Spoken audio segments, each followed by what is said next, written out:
हिमालय की बेटियां। अभी तक मैंने उन्हें दूर से देखा था। बड़ी गंभीर, शांत, अपने आप में खोई हुई लगती थीं। संभ्रांत महिला की भांति वे प्रतीत होती थीं। उनके प्रति मेरे दिल में आदर और श्रद्धा के भाव थे। मां और दादी, मौसी और मामी की गोद की तरह उनकी धारा में डुबकियां लगाया करता। परंतु इस बार जब मैं हिमालय के कंधे पर चढ़ा तो वे कुछ और रूप में सामने थीं। मैं हैरान था कि यही दुबली पतली गंगा, यही यमुना, यही सतलुज समतल मैदानों में उतरकर विशाल कैसे हो जाती हैं। इनका उछलना और कूदना, खिलखिलाकर लगातार हंसते जाना, इनकी यह भावभंगी, इनका यह उल्लास कहां गायब हो जाता है मैदान में जाकर। किसी लड़की को जब मैं देखता हूं, किसी कली पर जब मेरा ध्यान अटक जाता है, तब भी इतना कौतूहल और विस्मय नहीं होता जितना कि इन बेटियों की बाल लीला देखकर। पृष्ठ संख्या 13। कहां ये भागी जा रही हैं? वह कौन लक्ष्य है जिसने इन्हें बेचैन कर रखा है? अपने महान पिता का विराट प्रेम पाकर भी अगर इनका हृदय अतृप्त ही है, तो वह कौन होगा जो इनकी प्यास मिटा सकेगा? बर्फ जली नंगी पहाड़ियां, छोटे छोटे पौधों से भरी घाटियां, बंधुर अधित्यकाएं, सरसब्ज उपत्यकाएं, ऐसा है इनका लीला निकेतन। खेलते खेलते जब ये जरा दूर निकल जाती हैं, तो देवतार, चीड़, सरो, चिनार, सफेदा, कैल के जंगलों में पहुंचकर शायद इन्हें बीती बातें याद करने का मौका मिल जाता होगा। कौन जाने, बुढ़ा हिमालय अपनी इन नटखट बेटियों के लिए कितना सिर धुनता होगा। बड़ी बड़ी चोटियों से जाकर पूछिए तो उत्तर में विराट मौन के सिवाय उनके पास और रखा ही क्या है।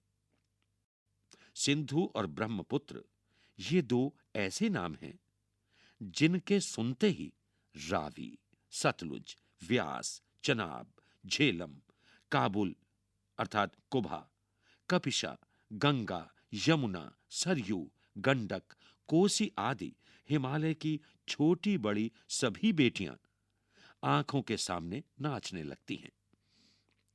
वास्तव में सिंधु और ब्रह्मपुत्र स्वयं कुछ नहीं है।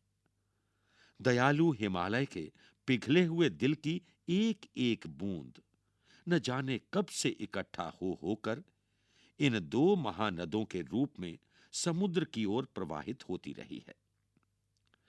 कितना सौभाग्यशाली है वह समुद्र जिसे पर्वतराज हिमालय की इन दो बेटियों का हाथ पकड़ने का श्रेय मिला, जिन्होंने मैदानों में ही इन नदियों को देखा होगा।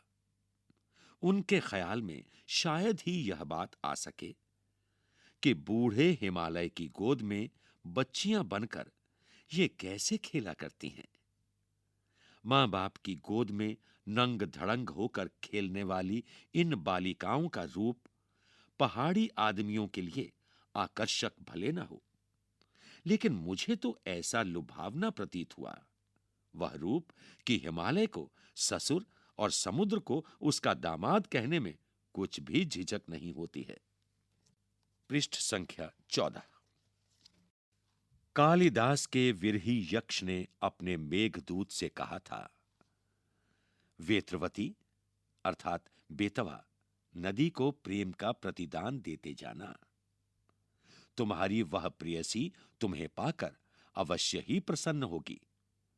यह बात इन चंचल नदियों को देखकर मुझे अचानक याद आ गई और सोचा कि शायद उस महाकवि को भी नदियों का सचेतन रूपक पसंद था। दरअसल जो भी कोई नदियों को पहाड़ी घाटियों और समतल आंगनों के मैदानों में जुदा-जुदा शक्लों में देखेगा, वह इसी नतीजे पर पहुंचेगा। काका कालेलकर ने नदियों को लोकमाता कहा है, किंतु माता बनने से पहले यदि हम इन्हें बेटियों के रूप में देख लें तो क्या हर्ज है।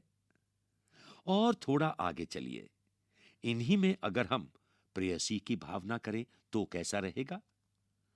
ममता का एक और भी धागा है जिसे हम इनके साथ जोड़ सकते हैं। बहन का स्थान कितने कवियों ने इन नदियों को दिया है। एक दिन मेरी भी ऐसी भावना हुई थी।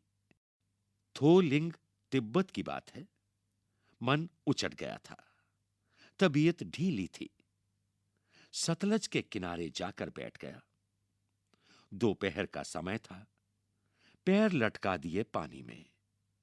थोड़ी ही देर में उस प्रगतिशील जल ने असर डाला।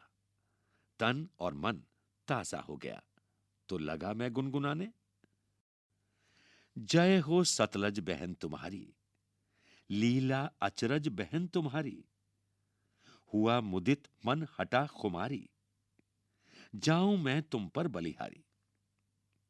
तुम बेटी यह बाप हिमालय, चिंतित पर चुपचाप हिमालय, प्रकृति नटी के चित्रित पट पर, अनुपम अद्भुत छाप हिमालय, जय हो सतलज बहन तुम्हारी।